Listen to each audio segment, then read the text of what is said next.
Câmara São Paulo recebe dois especialistas para a gente falar a respeito de um assunto que é muito importante. Nós estamos vivendo o Novembro Azul, depois do Outubro Rosa, né, onde nós fizemos uma série de matérias relacionadas com a força da mulher para vencer o câncer de mama.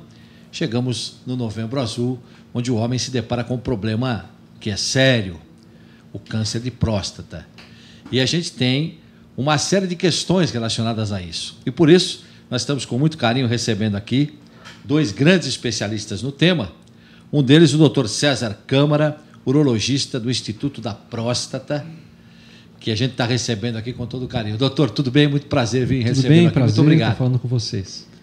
Vamos bater um papo hoje, né? Conversar bastante sobre o assunto, tentar tirar todas as dúvidas.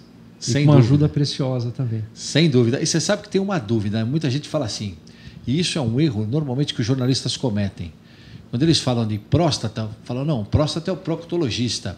Mas, na verdade, é o urologista, né, doutor?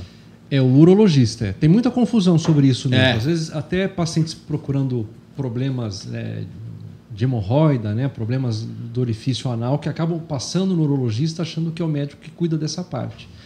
Mas não é o urologista. O urologista faz o exame da próstata pelo orifício anal, mas é porque ele precisa examinar a próstata, claro, por essa via. Mas o urologista não cuida dessa parte, mas orienta, explica. Os casos mais simples, com certeza, a gente também consegue orientar bem o paciente. Ei, doutor. Olha só, estamos recebendo também a doutora Heloísa Romeiro Nasralla, psicóloga da Fundação Otorrino, do Hospital das Clínicas, da Faculdade de Medicina da Universidade de São Paulo. Com muito carinho recebendo aqui, para a gente tratar de um tema: por que o homem não faz o bendito do exame da próstata? Isso aí é um negócio. O homem está conseguindo vencer alguns preconceitos, mas está longe de se igualar à mulher, né, doutora Heloísa? Sem dúvida. O homem sempre se cuidou menos, né? É uma coisa, acho que, cultural. O homem quer se sentir forte, não adoece, o homem não chora. Então, o homem também não admite que possa ter problemas. A mulher já tem uma outra estrutura de educação, de pensamento, quer se conservar, quer estar sempre bem, não só para a saúde, mas para a aparência física. A vaidade está mais ligada à mulher. Mas hoje também o homem é vaidoso e o homem passou a se cuidar. Né? Em relação a anos anteriores, a senhora nota um avanço? Não, até pelo Novembro Azul você vê. Exatamente. Não é?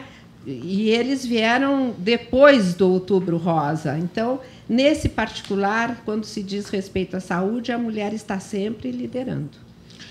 Doutor César, eu vou ficar com o meu microfone aqui, a senhora fica à vontade também, para a gente fazer um papo aqui, você né, quer bem que informativo. Eu não, se a senhora quiser segurar, eu passo para o doutor, também direciono para ele. Não, a senhora passa, a senhora que sabe. Nós fazemos né? Aqui, vocês mandam aqui os entrevistados. Eu acho que, complementando essa ideia da mulher, né, se cuidar, uma coisa muito interessante também é que pelo menos metade dos homens que vão ao consultório, eles vão porque a mulher que marca a consulta, ela que vai atrás. E não é por acaso que o Novembro Azul vem depois do Outubro Rosa, viu? Porque as mulheres se cuidam primeiro e depois elas levam os homens também, ou arrastam os homens para o consultório para eles se cuidarem também.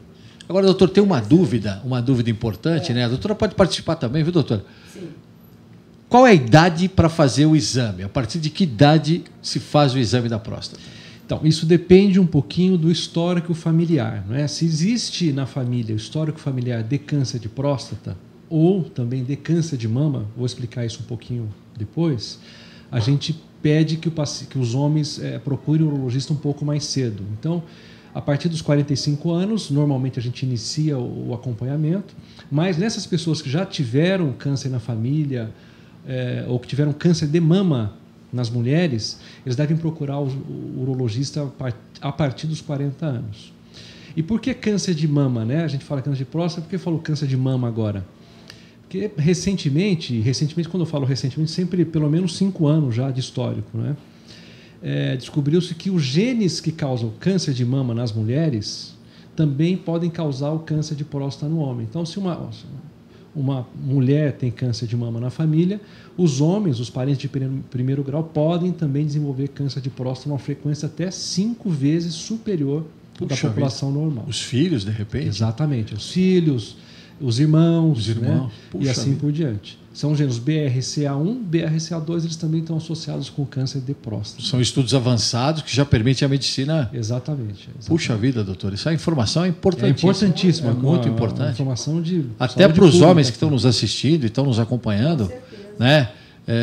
Já ficarem mais ligados nisso. Se houve um caso na família, ou se, por exemplo, uma mãe de repente teve, graças a Deus se curou, olha, vou procurar mais cedo a partir dos 40 anos, como disse o doutor. Exatamente. Então faz parte do histórico da gente perguntar, né? A gente tem que ser proativo com isso. Alguém na família teve câncer de mama também? Alguma mulher teve? Sim, não, e assim por diante. Porque às vezes isso passa batido também na entrevista que a gente tem durante a consulta com os homens, viu? Sem dúvida. Aliás, essa questão do falar é muito importante, né? Os médicos precisam conversar muito com seus pacientes e os pacientes precisam conversar muito, falar muito sobre seus problemas. O falar tem um poder terapêutico. Quando você fala, você se ouve e às vezes você se percebe muito mais. E um câncer de próstata ou um problema, ou uma necessidade de avaliação, precisa ser explicitada, conversada dentro da família, com os amigos.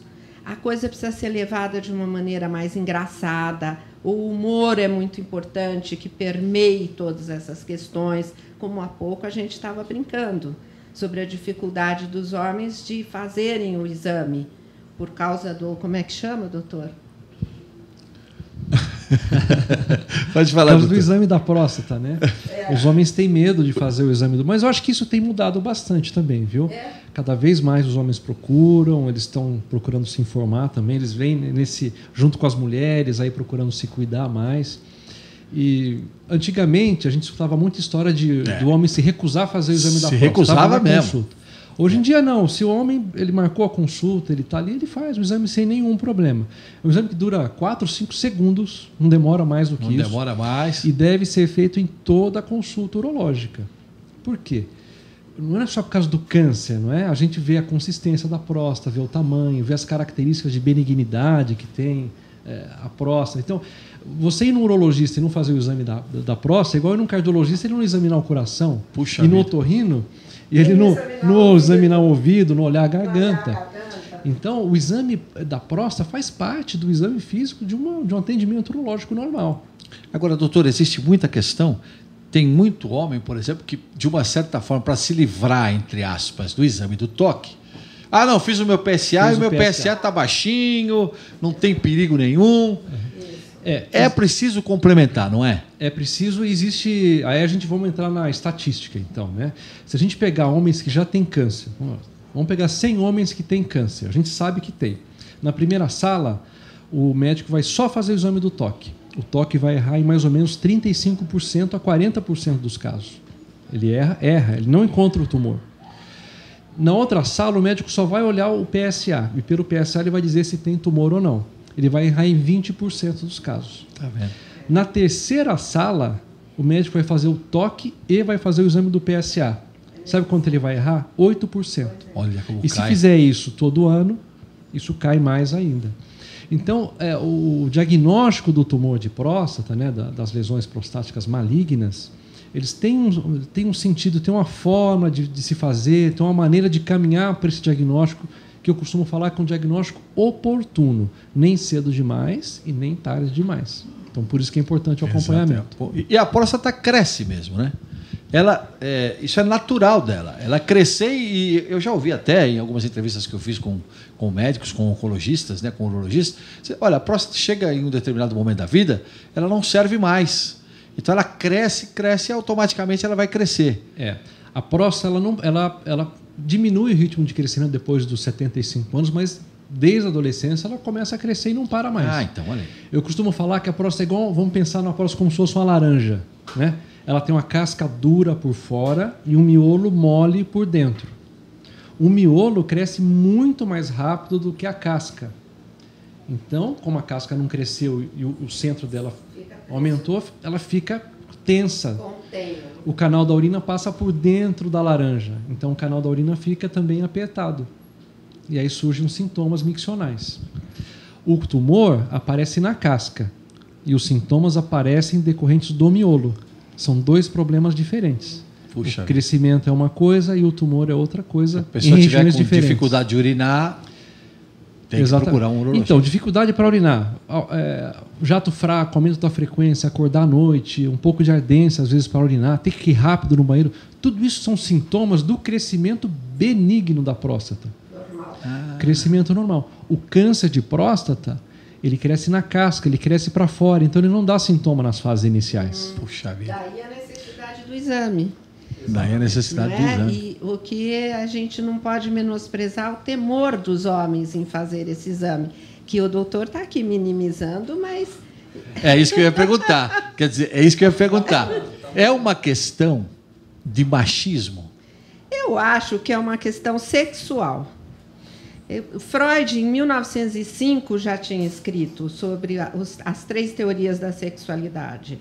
Os órgãos sexuais não se limitam aos genitais. A boca, o ânus, são órgãos genitais. Eles te dão prazer. Só que eles são reprimidos socialmente, culturalmente. E o homem tem receio de se expor num órgão sexual para outro homem e ser invadido por esse outro homem. Eu acho que existe, sim, um receio nesse sentido. Essa pode ser a explicação do receio de fazer o exame.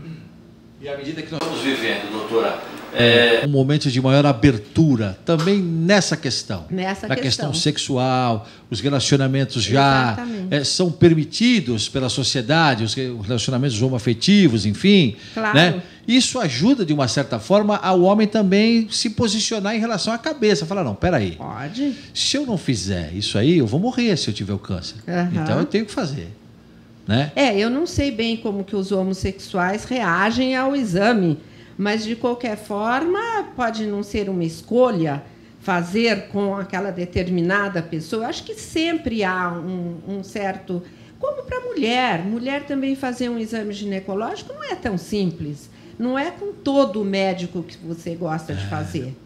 Tanto que eu vejo muitas mulheres preferirem ginecologistas mulheres. Eu ouço isso. Então, eu acho que os órgãos sexuais têm um apelo diferente.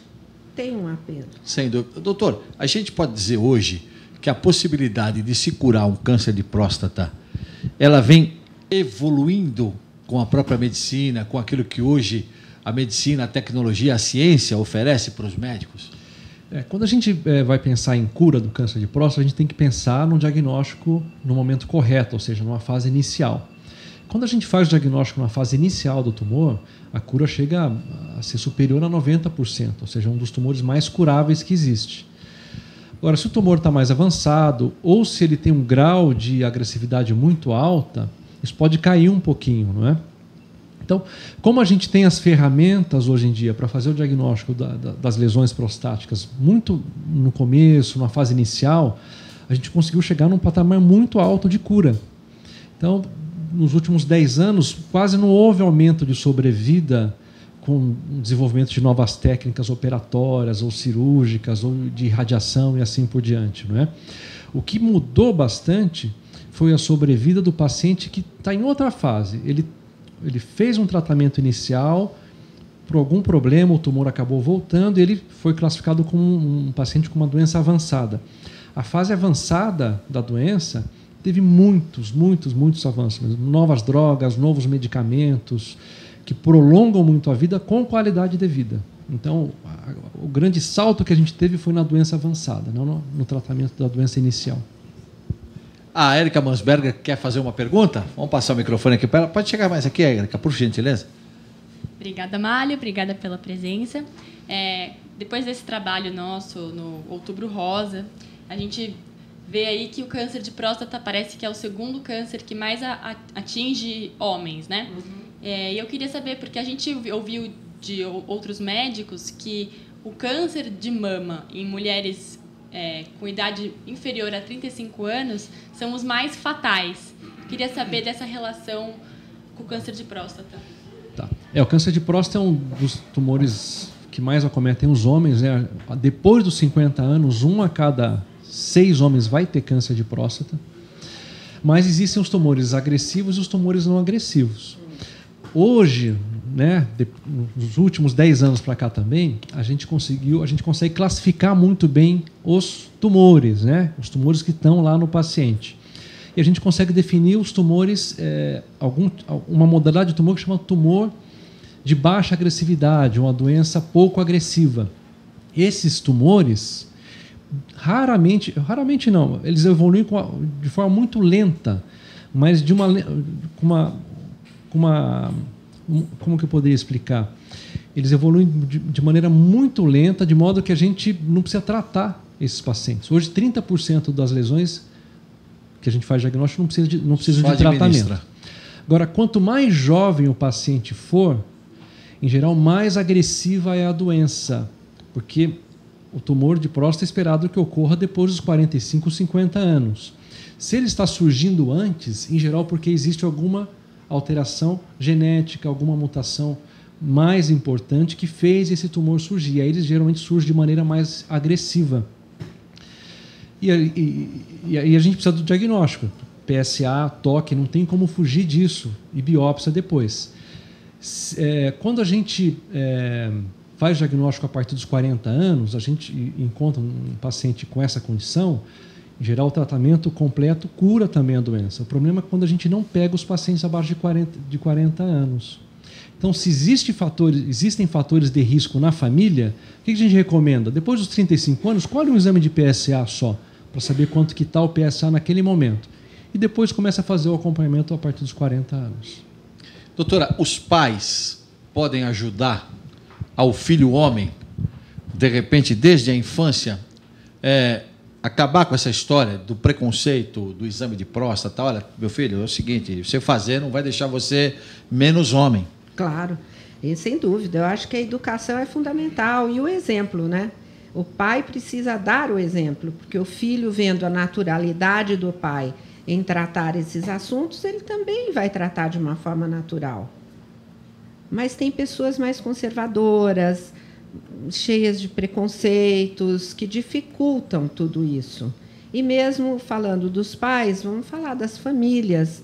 Nem sempre as famílias acolhem bem. Os problemas de próstata e as suas consequências cirúrgicas podem provocar questões de erecção, etc. Então, uma rede de proteção é necessária para esse paciente. E nem sempre essa rede está no relacionamento conjugal. Muitas vezes, amigos, piadas, levar de uma forma mais leve o problema. O humor serve justamente para você driblar a realidade indesejável, para você mostrar a força de ego enfrentando o sofrimento. E, muitas vezes, uma namorada, uma amante, uma amiga pode ser mais efetiva num caso assim. Porque o sexo depende muito da fala, do afeto, da alegria, do rir. E, às vezes, os relacionamentos maritais já estão mais desgastados, menos interessantes. Aí, doutora, a doutora realmente pega um outro ponto, né, doutora? É importante essa participação de vocês, porque, além de nos enriquecer, evidentemente, né, a nós, jornalistas, enriquece também aqueles que estão nos assistindo, aqueles que estão nos ouvindo. São problemas humanos. Né? A gente não pode ter medo de expô-los. Né? Fazem parte da vida cotidiana. Eu acho que até esse medo que existe dos problemas de erecção, da incontinência que pode acontecer com o tratamento, talvez isso que talvez mais afastem um homem. Exatamente. Também, contribuam para ele não procurar o urologista, não fazer o exame. Exato. Da próstata, mesmo sabendo que ele tem um risco aumentado. Às vezes, pacientes com PSA altíssimo procuram porque alguém levou, porque ele chegou no limite. Eu falo, por que você não veio antes? A gente não pergunta, né? A gente sabe isso, a gente acaba descobrindo. E era por medo de ter que se tratar... Da impotência, ou de ter incontinência, ou de ter que ficar internado no hospital, ou de morrer. Não, e o homem precisa entender que a satisfação sexual não é feita só pelo pênis. Não é o órgão mais importante do mundo. Aliás, Vinícius já falava isso, hein? O velho e bom Vinícius de Moraes. Exato. Então, tem muitas formas de uma satisfação sexual, tanto para o homem como para a mulher. E elas precisam ser descobertas, precisa haver criatividade, liberdade. Doutora. Olha, gente, a gente ficaria aqui, evidentemente, durante muito mais tempo falando sobre esse assunto, que é um assunto que, sem dúvida, suscita muitas perguntas, muitas questões, até por causa de tudo isso que a doutora abordou, né? Mexe com sexualidade, mexe com uma série de coisas, né? E a questão médica, que eu acho importantíssima. Melhorou muito também a parte de controle de ereção e de continência também, viu? No tratamento. O tratamento hoje feito, seja ele qual for, a gente, falando em número, né, estatística, incontinência, menos de 3% dos pacientes têm incontinência. Puxa vida. Problemas de impotência, se o paciente é um pouco mais jovem, menos de 70, 75 anos, 30% de impotência com possibilidade de tratamento, com medicamento, até de recuperação. Um tratamento que a gente chama de reabilitação peniana, que pode ser feito.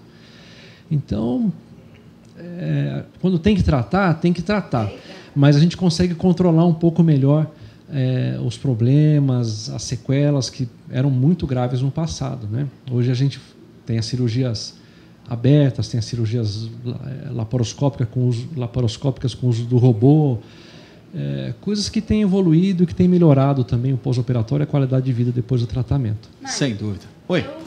Eu queria... Fica à vontade, vem cá. De novo, né? Eu queria só saber mais ou menos quanto tempo leva esse tratamento, desde a descoberta até a cura do câncer de próstata. Tá. Quando a gente...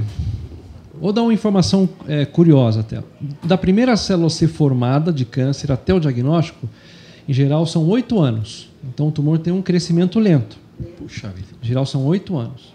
Feito o diagnóstico, em geral o paciente ele é tratado num período de 2 meses, seja com cirurgia ou com radioterapia. Cirurgia, tanto a cirurgia aberta quanto a cirurgia robótica. A recuperação do tratamento cirúrgico, em geral, vão uns 2 meses, e para a reabilitação peniana mais uns 2, com 4 meses o paciente está muito bem já. Óbvio que ele vai para casa depois de 3 dias de operado, 2 dias. Com a radioterapia, os efeitos são um pouco mais retardados, mas a recuperação, ele faz a radioterapia, faz as aplicações, levanta e vai embora trabalhar. Quando a gente fala em cura do câncer de próstata, a gente não fala em um acompanhamento inferior a 10 anos. Então, os pacientes precisam acompanhar a longo prazo, porque se o tumor, por acaso, voltar, pode acontecer entre 5% a 15% dos casos, ele pode voltar depois de 10 anos também. Então, a gente precisa acompanhar a cada 6 meses por 5 anos, depois de 5 anos, acompanhamento uma vez por ano, para o resto da vida. E o senhor não vê a importância... Você. Não vê a importância de um acompanhamento psicológico? É importante. Para apoiar, entusiasmar. É importantíssimo. Uhum. E nos meus pacientes, todos têm. Ai, que beleza. Inclusive, ótimo. Durante o período pré-operatório e depois. Claro. Porque o que eu notei? Nos pacientes que eu atendo, né? Isso não pode ser a experiência que todo mundo... Não pode ser diferente. Mas nesse período é importante ter um apoio, ele fazer uma rede de relacionamento de apoio. Uhum. E depois de 2 meses ele tem que estar preparado, porque em geral parece que ele entendeu que aconteceu alguma coisa muito importante na vida dele, que ele segurou as pontas até ali. E depois ele cai. E aí ele cai. Ele precisa elaborar 60 o luto, dias, né? Exatamente. O luto da perda. Então, é importante... Toda mudança tem que ser elaborada, né? Sim. Tem que ser sentida, por isso a necessidade da fala. E aí o psicólogo pode ajudar. Sem dúvida. A falar. Eu vou uma pergunta bem em cima disso. Pode deixar que eu passo para a doutora o microfone, doutor? Em cima dessa tecnologia, dessa ciência avançada, facilita o trabalho do psicólogo dizer o seguinte, olha, nós estamos vivendo numa nova fase, né? Sem dúvida. Eu acho que a informação, a segurança, a possibilidade de tratar, de curar, de ter profissionais competentes, como nós estamos vendo o doutor aqui, isso ajuda demais o psicológico.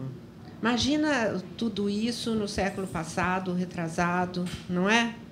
que as pessoas nem penicilina não tinham no século XIX, morriam aos 50 anos, não é verdade? Exatamente. Então, nós estamos numa outra era e a cabeça das pessoas acompanha essa era. E uma preocupação muito grande também, sempre com a qualidade de vida, né? É verdade. Acho que a cabeça do médico, principalmente as gerações mais novas, existe essa preocupação muito presente e constante no dia a dia. Qualidade de vida. Não adianta eu propor um tratamento mirabolante que vai tratar o tumor, mas a pessoa vai ficar... Vai ter uma vida péssima. Exatamente. Então, a gente tem que encontrar um meio termo. E isso precisa ser conversado entre o paciente e o médico. Isso mesmo. Para decidir o que é melhor para aquele caso. Cada caso é um caso, não existe uma terapia única.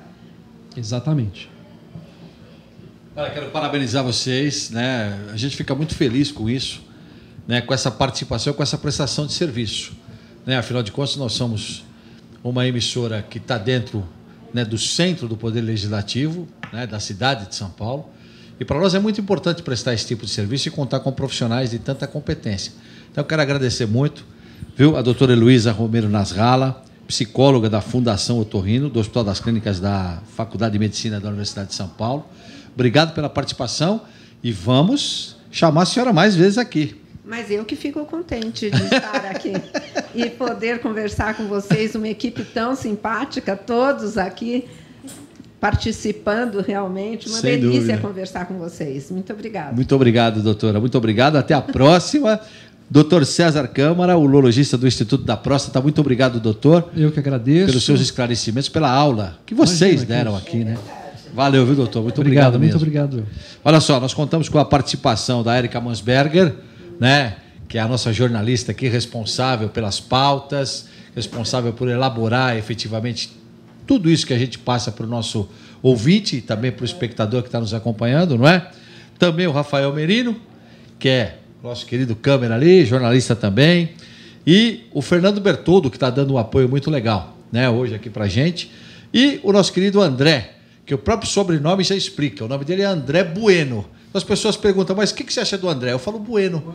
Então, é Bueno e está tudo certo. Não é verdade? Olha, muito obrigado a vocês, de coração. E, claro, essa prestação de serviço que vocês fizeram aqui hoje é inestimável, tá certo? Grande abraço. E você que está nos acompanhando pelos canais de mídia, muito obrigado também, tá certo?